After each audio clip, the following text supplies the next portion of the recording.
I started my career in commercial real estate in 2012, and at that time, I honestly had zero context around what I needed to do to be successful in this industry. And if I could rewind the clock and do things a little bit differently, knowing what I know now, I would absolutely make some changes. And I think these things could be helpful to hear if you're just getting started today in 2024. So in this video, I'm going to cover 4 things that I should have done when I was first getting started in the real estate industry, including the actions that I would take, but also the mindsets that I would implement to get where I wanted to go as quickly as possible.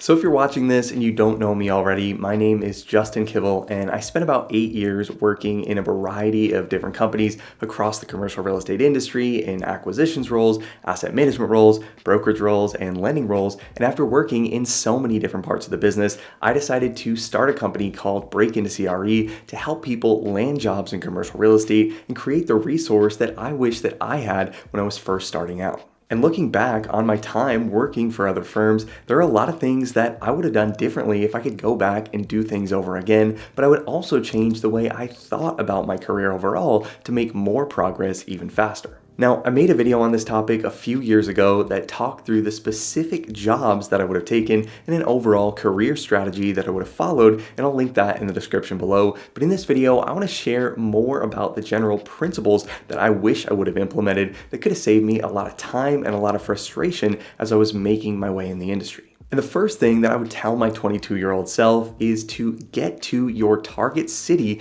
where you ultimately want to live and work long term as quickly as you can. In commercial real estate, relationships are built locally, and if you choose to pick up and move to a completely different market 5, 10, or 15 years into your career, you're going to have a lot of catching up to do to rebuild relationships. And especially early on in your career when there are so many benefits of working in major gateway markets like New York and LA, making sure you're choosing a general region of the country that you want to end up in, even if you don't want to stay in the heart of the city forever, can remove a lot of friction in your career progression later down the line. This is also why where you go to graduate school can make such a big difference, because in most cases, the network you'll build is going to be based directly in the community where the school is located, and job opportunities through this network are also usually going to be local. Now, the next thing I would tell my 22-year-old self if I could go back in time is to pick a product type to specialize in as soon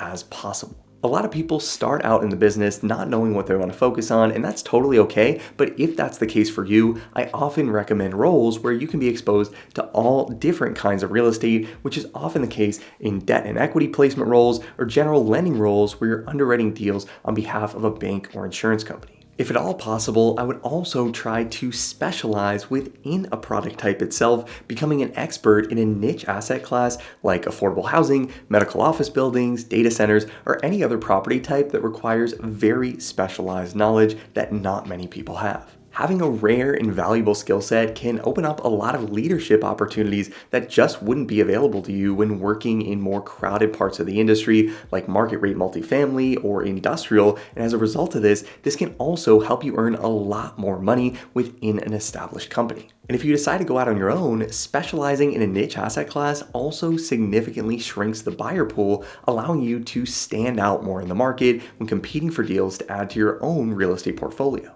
Now, the next thing I would tell my 22-year-old self is related to a general attitude towards work, and this is to treat each company that you work for like it's your own. I've personally always had the desire to do my own thing, and while I don't necessarily think that's a bad thing, I do think there are a lot of opportunities to flex your entrepreneurial muscle within an existing company before taking the leap. And if you change your perspective on working for someone else from something that might be delaying you from achieving your goals to instead an opportunity to live out your entrepreneurial vision internally, but with guardrails in place and other experienced industry professionals that can help guide you in the right direction, this is going to lead to a lot less frustration on a day-to-day basis. Especially at smaller companies, if you're able to become a significant revenue driver for the firm, you can often start to participate in many of the benefits of entrepreneurship related to things like fee income and promoted interest without the administrative burdens and the overall risks associated with striking out on your own. And even if you're working at a company that's bigger and more bureaucratic and you're not able to move up as quickly as you'd like, some of the most talented real estate entrepreneurs come out of these organizations.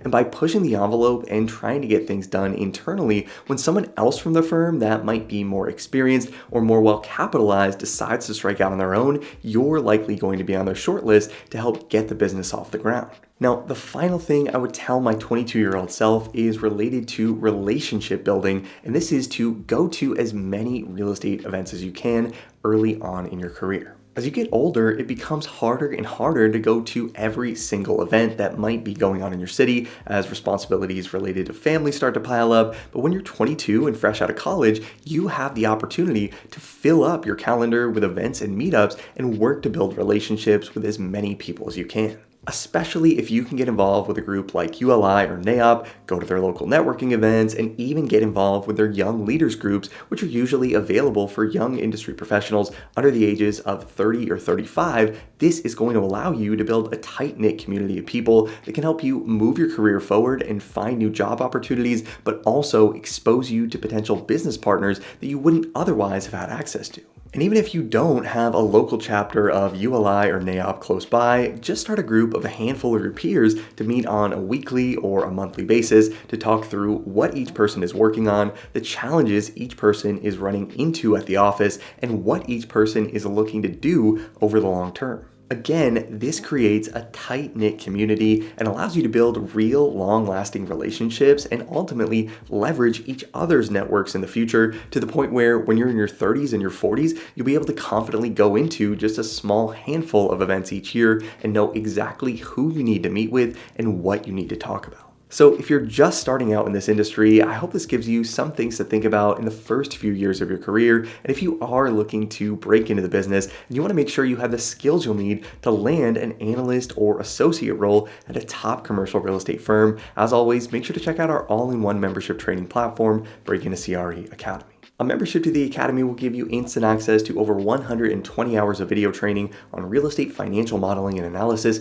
You'll get access to hundreds of practice Excel interview exam questions, sample acquisition case studies, and you'll also get access to the Break Into CRE Analyst Certification Exam, which covers topics like real estate pro forma and development modeling, commercial real estate lease modeling, equity waterfall modeling, and many other real estate financial analysis concepts that will help you prove to employers that you have what it takes to tackle the responsibilities of an analyst or associate at a top real estate firm. And if you like this video and want to see more content on the channel like this, make sure to hit the like button and let me know. And let me know in the comments if any of these things resonated with you, or if you've been in the industry for a while, what you would tell your 22-year-old self if you could go back and do it again. As always, thanks so much for watching, guys. I hope you found this helpful. Subscribe to the channel if you haven't already to see more videos like this every single week, and I'll see you in the next video.